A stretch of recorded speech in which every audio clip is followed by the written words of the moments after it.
seneng-seneng. Wah, wis komplit jangkep, Nduk. Ngono. Yen wis rampung jangkep komplit, aku mesake kringete sampean. Ayo padha adus kowe dhisik, mengko kumbane dijupuki terus ndang mulih ya Lek ya. Oh, gak bali sik adus ning omah. Aku kudu adus ning omah bar ngangsu e. Aku pengen ning kene kok Lek adus. Yes, Bapak. Ayo, tak kira bali sik adus ning omah.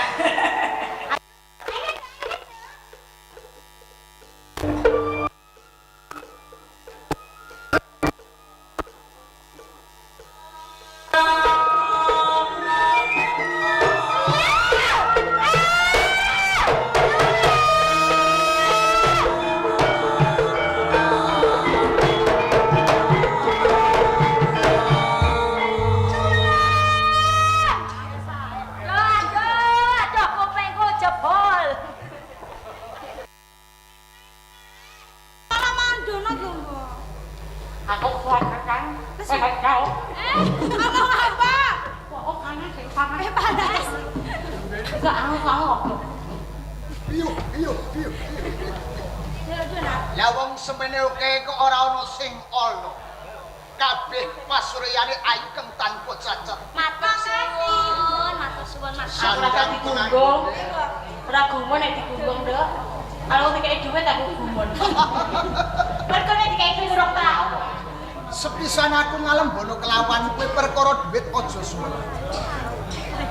Aku bebasan anak bondo putu. Apa kowe njaluk emas gelang sing gedene sak rantai sepur? Lho aku sago nuruti, aja menawa siji. Jangkepe wong 12 bakal tak tukok.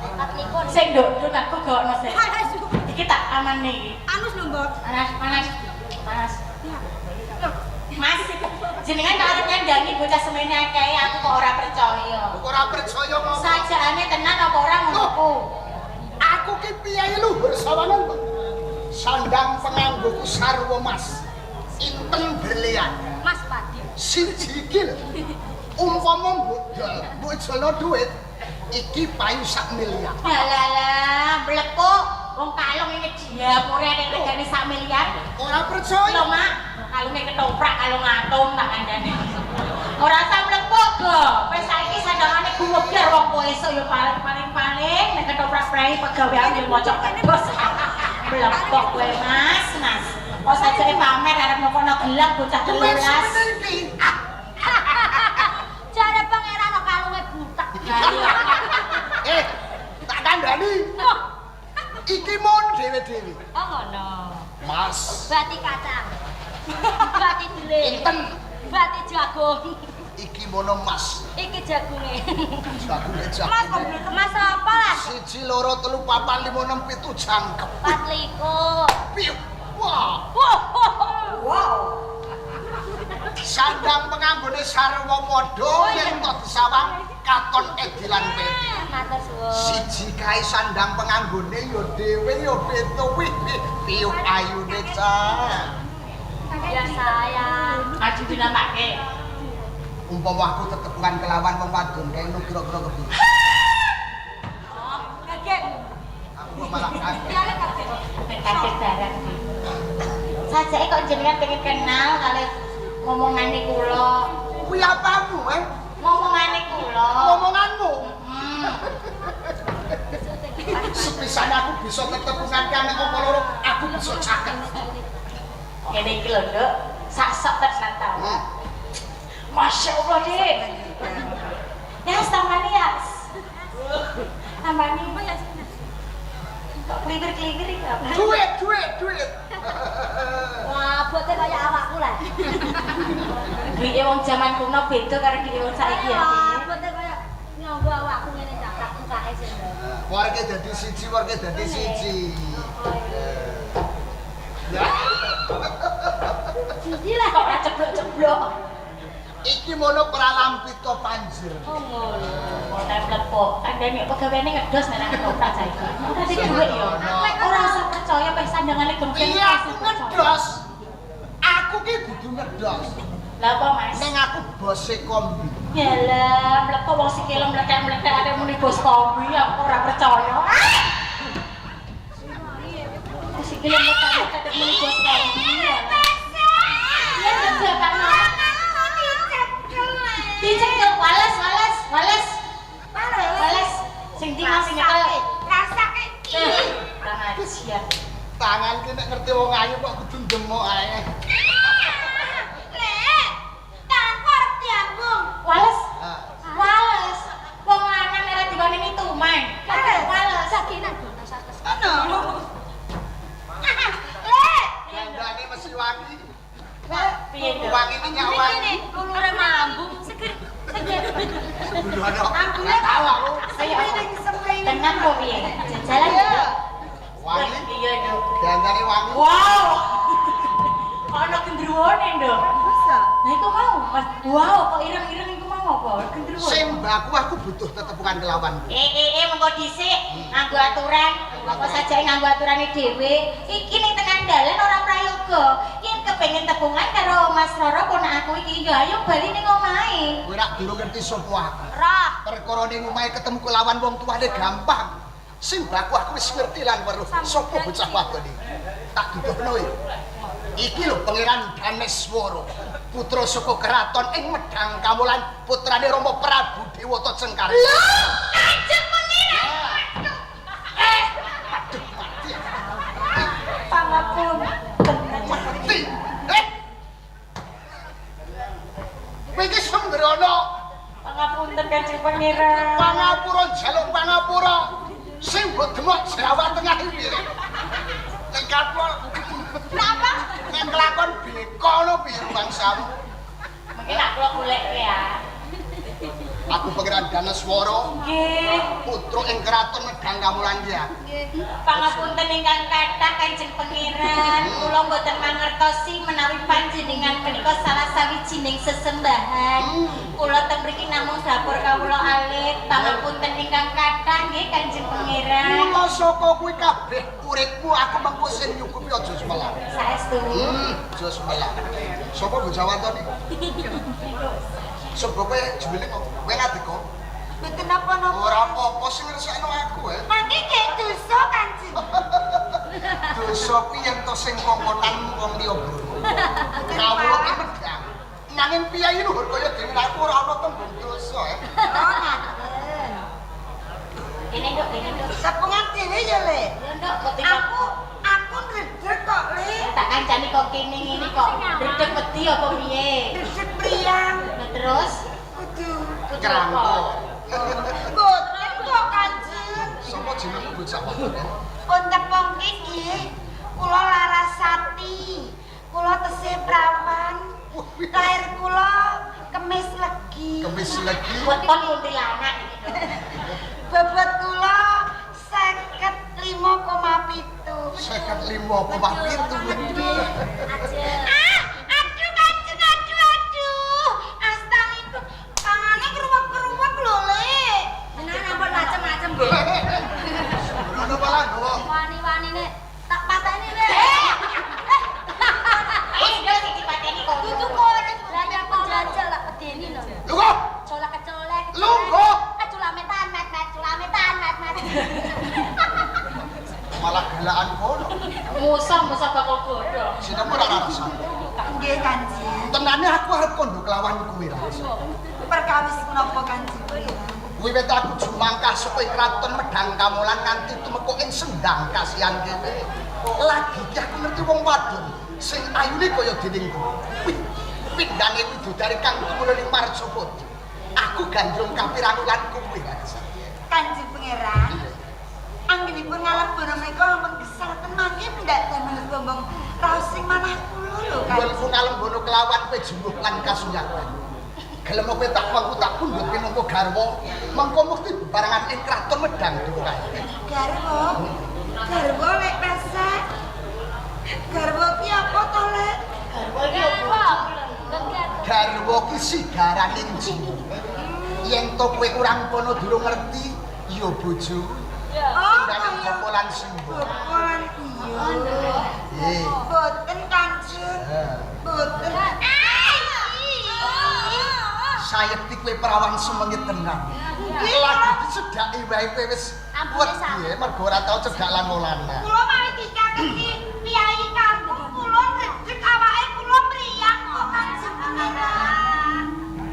Sapa manis kaya sira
wangi kaya dene wong edan sing tinau buah.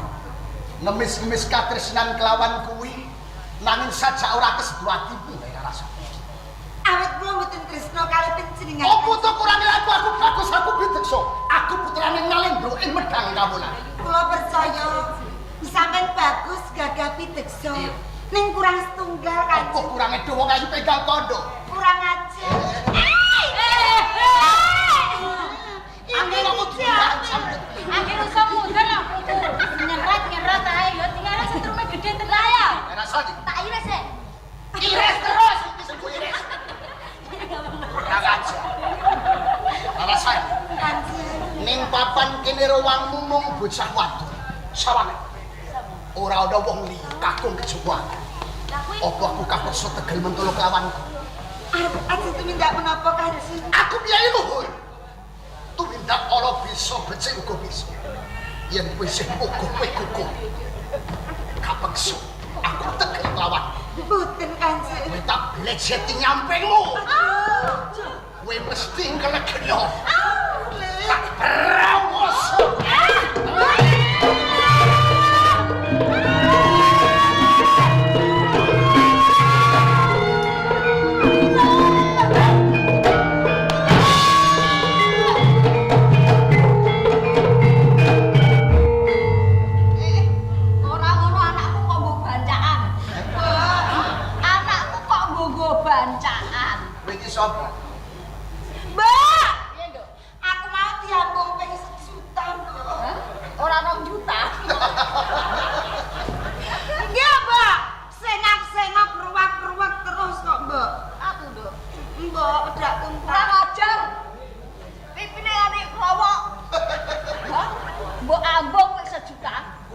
sapa kapernah apa kelawan Darasati? Ora sak takon cek ambul aku.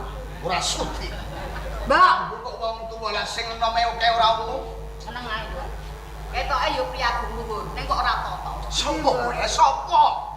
Aku mboknya. Wis sing mbok Larasati. Lah.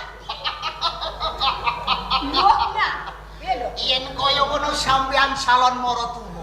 mosok Sampean salon maratuwa. Mbokne nduk mbokne. Gaul mboknya. Yo. Tenane aku tresno kelawan anak sampean Larasati.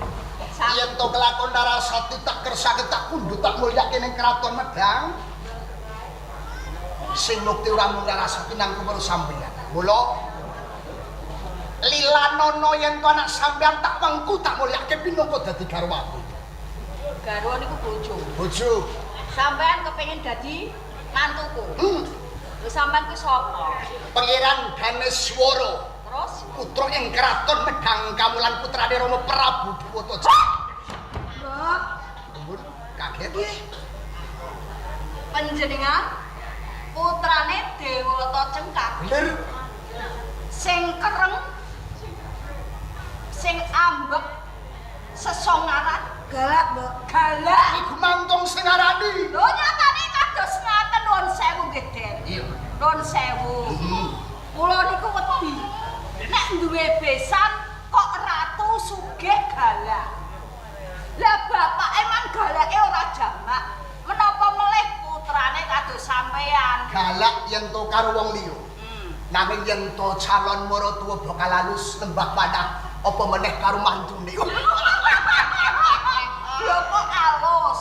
Lho sampean kok iso alus? Wong nembe mawon mripat kula weruh anak kula mang gledhake teng mriku ajeng mangkah kae. Lho ngoten kok alus. Niku mboten kok alus, ning carane kewan. Pripun? Carane kewan. Sampeyan kon yo carane kewan. Carane kewan Yen kaya ngono sampeyan tegelan mentolo. Ngino kelawan pangeran.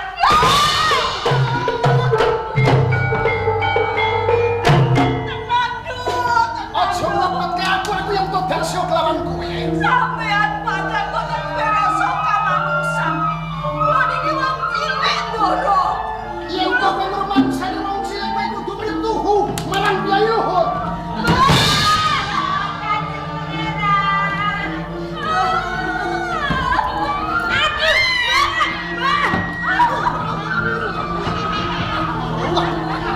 Ruwet. Sampean kurang Ora ana kawanku pinangka dadi karwan. kula boten sudi duwe mantu kaya sampean.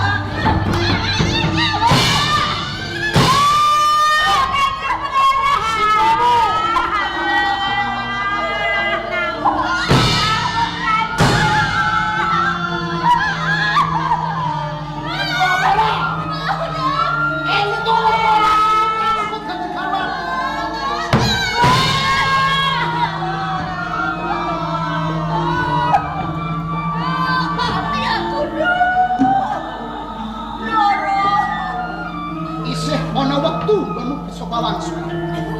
Entuk apa ora Larasati tak wengku pinangka dadi bojomu. Ndoro. Kula boten saged ngaturke dumateng panjenengan. Nggih. Boten Ndoro. Ora entuk kapeksa aku dikepeksa.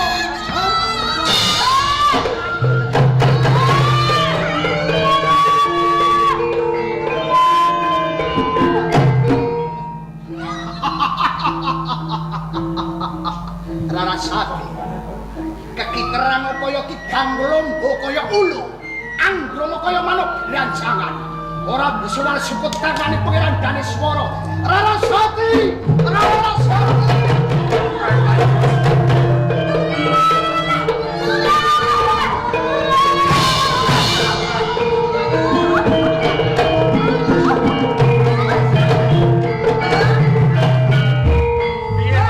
Sing ditabrak kowe. Coba takoni. Lho kok teko-teko nabrak wong jare karepe kepiye? Lho, aku dhewe kok ditabrak menawa. irenge ngono. Mbok Ora ono lho, Mbak, sampean nabrak teng rangkul kencenge ra karuan. Ngene lho, Mbak. Mongko aku juru nate tepo. Mbok menawa iki aku sing ning Sampeyan tengah. bocah iki. Coba sampean sing ning tengah. Kak. Bedane kok aku nek pikir karo Menawa sing ditabrak. Lha kok ngene iki? Iki coba Coba takoni. Nun sewu sampean niku sinten? Mbok, kula Larasati. Larasati, lajeng mriku. Niki simboke kula. Kula Painah. Sopo? Aku Nun kok sewu sinten? Kula Mbok Painah. kok pai. Ah, Mbok Painah. Mbok kasihan kok yo, Nduk. Painah alias kasihan ya, Nduk. Nggih, Mbak. Painah Nggih, desa kula kasihan. Kula niki Mbok kasihan saking desa kula. Ning asline ciwike niku Painah. Nggih. Kok ngantos panjenengan kekalih menika mlajeng wonten Mbok, aku ngedek, Mbak. Ala ora apa-apa, Nduk. Sampean naik, Mbak. Aku, Nduk. Ngeten lho. Wong bagus. Nggih. Bagus tenan ya, Nduk. Nggih, Mbak. Kula niki Si Mbak wis tuwa, nek ora wong bagus kok yo titen. ngerti gondok kok dhisik tawahi. Ngeten lho, wong bagus. Kula niki wau ora nganu golek anak kula. Nggih. Niki nembé kemawon dolanan kali kanca-kancane. Ning wonten bocah kurang ajar. Anake sapa, Nduk? Prabu Diwata Tunggal. Lah, niku seneng kalih anak kula. Ning anak kula mboten seneng. Lah kok eleke malah kula digenjoti. Dikebuki. Simboke kula dhisik. Iku Larasati.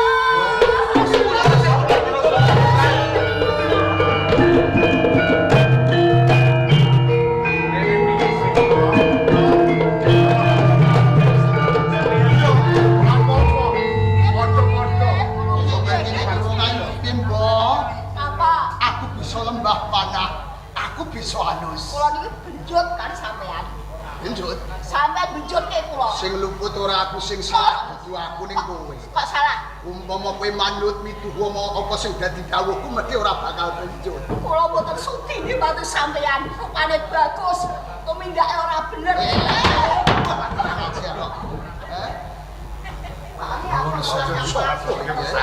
Boten ateges kula menika nyaruhe kalih panjenengan niku. Nanging napa leres menawi panjenengan menika ingkang mbojogaken wanita kekalih. Pancen ora kleru aku. Sinten panjenengan? Aku pangeran Ganeswara, putra ing keraton Medang Kamulan. Pemaki ya pemaki lho, pemaki. Katro Pangeran. Kali takon sapa kowe? Sapa kowe? dipun wanuhaken nami kula Doro. kula menika muridipun Guru Ajisa. Kowe Doro. Deduga. Aku Prayu. Nganti kowe magelah ana sak tengahing pengarepanku apa kekarepan kowe? Awit sedaya kala wau kula dipun nyuwuni tulung kalih wanita kekalih kemarikan.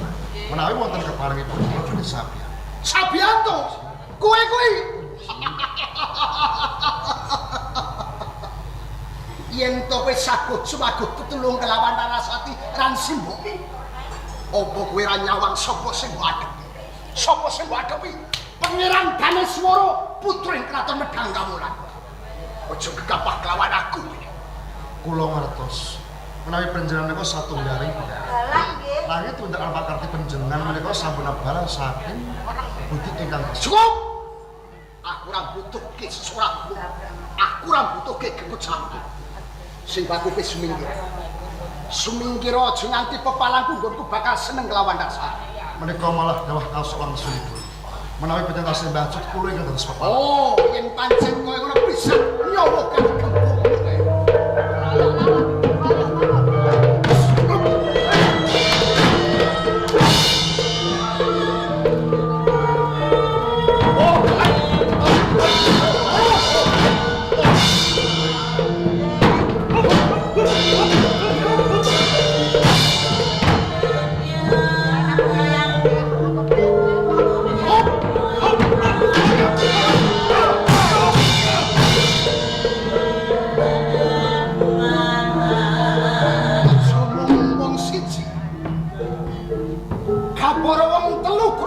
Aku ora bakal suminggir.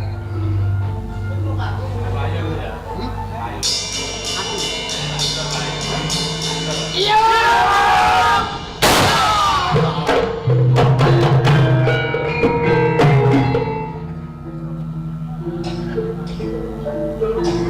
Guru Ajisa Sapa?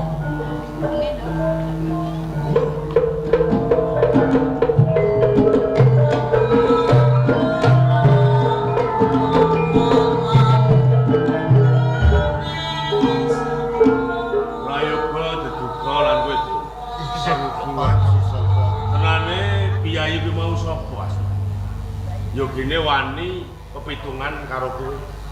Di kowe bloko. Kowe iki tak takoni kok. Nggih, mau pasrah gowokan. Iku putra saking Medang Kamolan. Kaya ngono. Nggih. Wong ngerti ratu ditakoni ora jujur. Lho, lah sing ora jumbo karo manganmu kowe. Nggih, nyuwun pangapunten.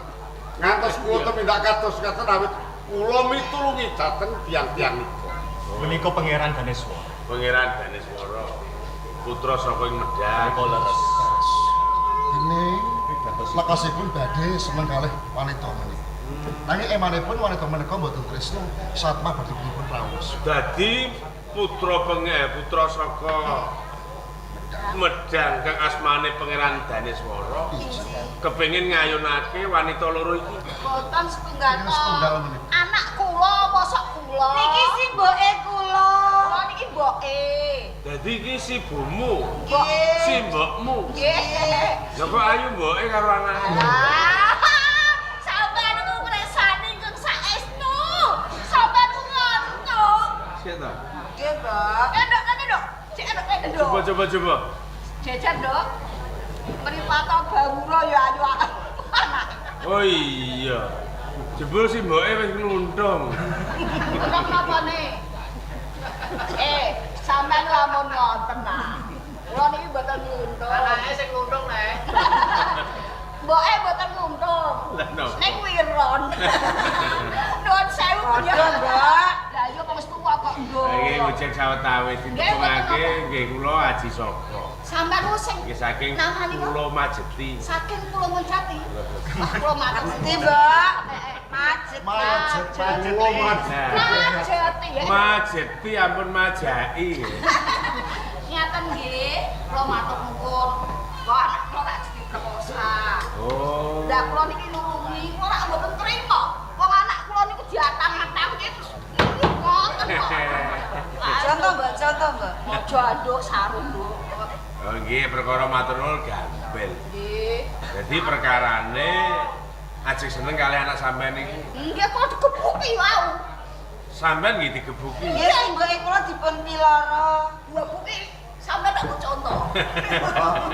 Kalau Mbak, Tuh nek aku. kalau Mbak nggak contoh, Mbak. Asmane Larasati. Nggih. Niku pun duwe bojo napa dereng? Malah saya perawan ting-ting.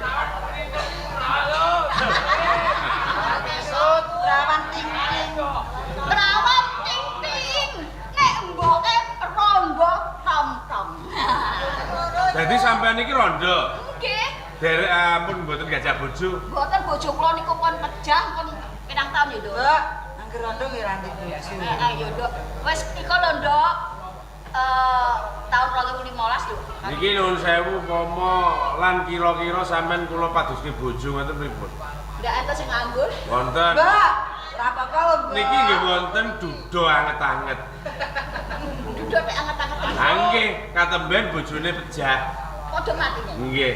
Pripun nek sampean kula gathoke pripun? Ya kira-kira kula tak nyawang wong riyen. Nek umpama sampean isih gelem duwe bojo, mengke kula sing tanggung jawab. Tanggung jawab. Nggih. Tegese. Ha nggih mengke kula jodohke kalih. Kok ngoten. Piyaine pundi ngaten lho. Kersane sing mbok ngertos. Nggih. Pengen ngerti? Nggih. Lah niki ndak apa. Baca cocok. Jenengan juga saestu. Apa? Lah duda ya duda. Ana Delok rondo bocah kok. nyerat kae. Aduh sik kok pacaran. Cocok.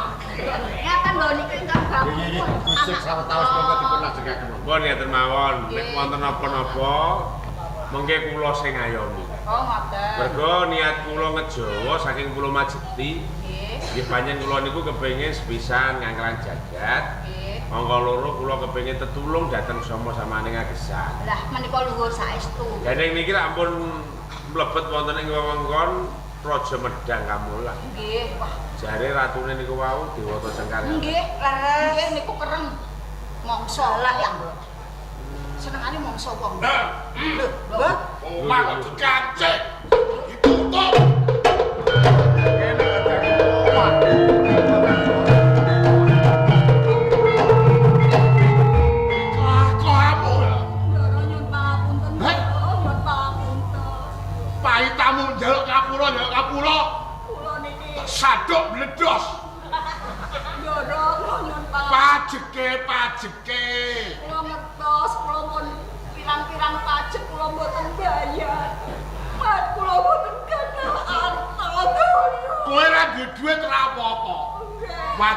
gantine? Gantine napa, Ndara? Lah anakmu kae? Anak kula niku. Iki cocok iki. Pripun anak kula? Anakmu tak setorke ning ngene Medang Kamolan. Lepas saka pajak, anakmu Aku mau digagak ingkang sinuwun. Ngeten mawon, Ndara. Ampun anak kula sing dimangsa. Luwung kula mawon. Alah, kowe njaluk dimangsa. Nggih. Balung malot. Detamu sangit. Ora duwe daging, duwemu kok. apa Ndara? Awakmu dagingmu kaya Ngeten. krungu ora? Apa? Dagingmu rasane kaya Napa? oh kalau duku. Kotok. Ngeten lho nggih. Kok gege kok sapa aku? Heh?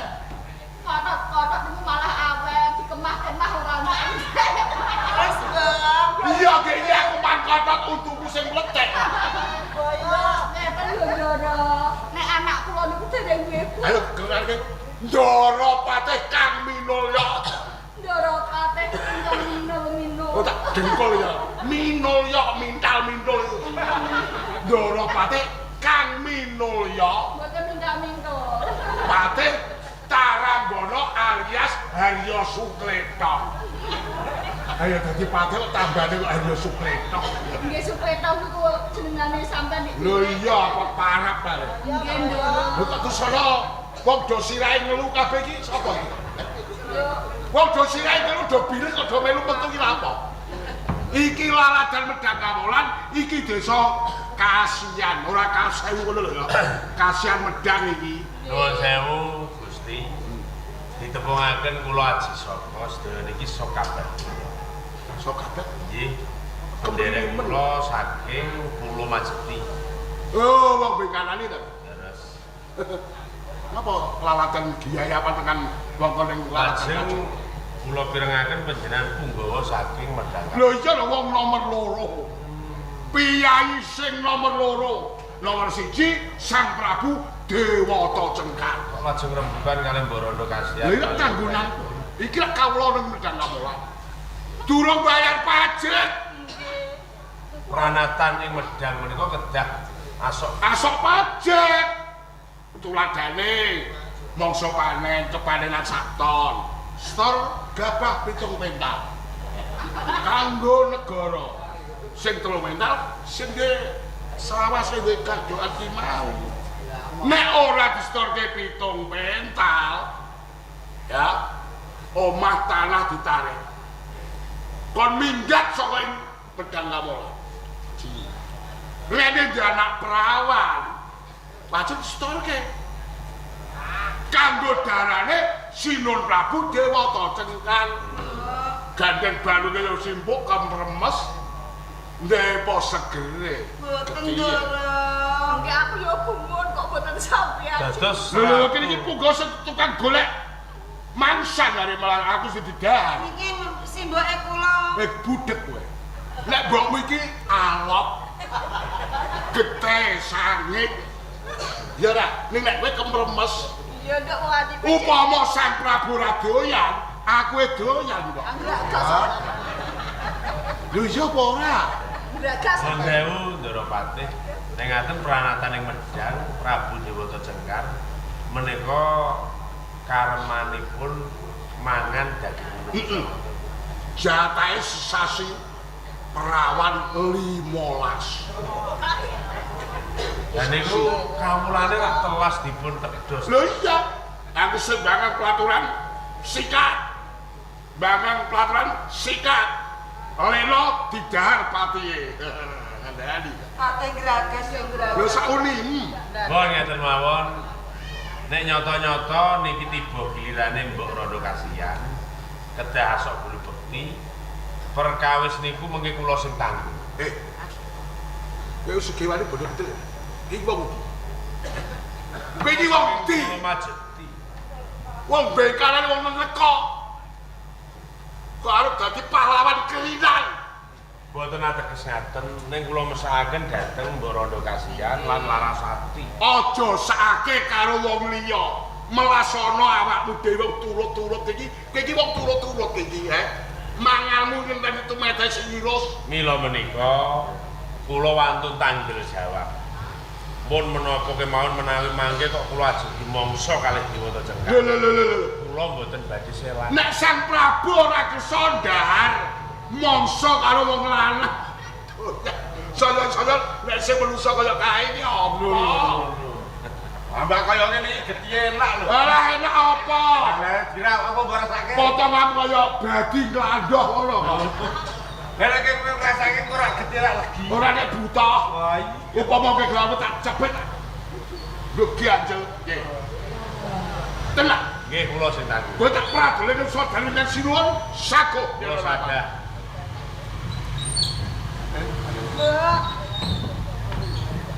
Kowe bejo kowe bejo ana kere-kere pas kowe bali-bali lokasi bakal jamin ning Napa? tak anggap nipis sanjane melek cepat urune nang tangeh kelakon tetep kowe kabeh dadi korban Nun sewu.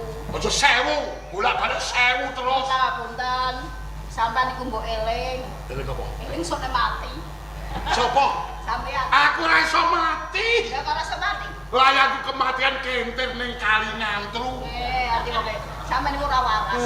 Edan sampeyan. aku sapa kan edan aku ora edan Apa? koplak Ya nek koplak. wis nganti sawetara ya dadi atur saudara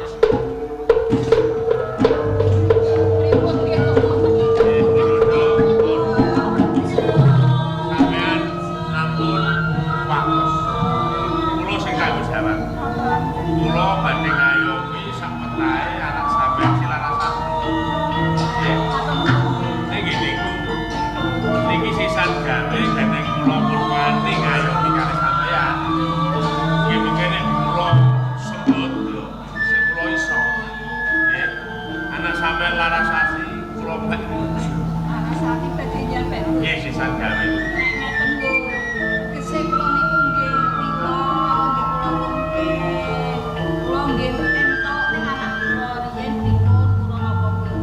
Dari kue Larasati.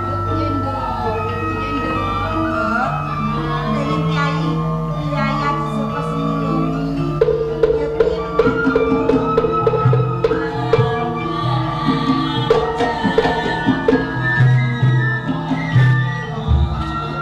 Iya Larasati.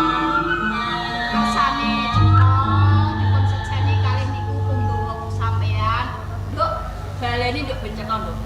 kula Ya, ngono. langsung dipek bojo. Sampai bojo. Mboten. Piye, Nduk? Aja ngono, Nduk. Sampunganmu ketoke ganti-ganti kok. Ya wis ora gelem apa kowe milih bocahku. Ah, mboten ngaten. Piye, Nduk? Tegese nek karo sampeyan niku mboten nolak. Ora nolak.